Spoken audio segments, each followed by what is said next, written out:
আসসালামু আলাইকুম। এটা যেটা দেখাচ্ছি সেটা হচ্ছে একটা উপরে যে নেট দিয়ে একটা শেড করা হয়েছে। শেড বলতে এটা মাচা করা হয়েছে আর কি। এবং তার নিচে হলো একটা, একটু দূর থেকে দেখানোর চেষ্টা করি, এই যে এই প্যাটার্নের একটা মাচা করা হয়েছে। এবং এখানে ইতিমধ্যেই করলার, এটা হলো করলার জন্য করেছি, বড় করলা। ইতিমধ্যেই এখানে হলো আমি বীজ দিয়েছিলাম, বীজ থেকে অলরেডি এই যে চারা গজানো শুরু হয়েছে আর কি। এই যে প্রত্যেকটা এতেই করলার আছে, দুই একটা বাদে বাকিগুলো সবগুলোই এই যে হলো চারা হচ্ছে আর কি।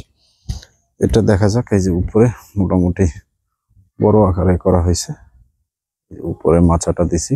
দেখা যাক করলাগুলো বড় হলে এর আপ টু ডেট ভিডিওটা আপনাদের সঙ্গে শেয়ার করবো। ধন্যবাদ সকলকে। আসসালাম।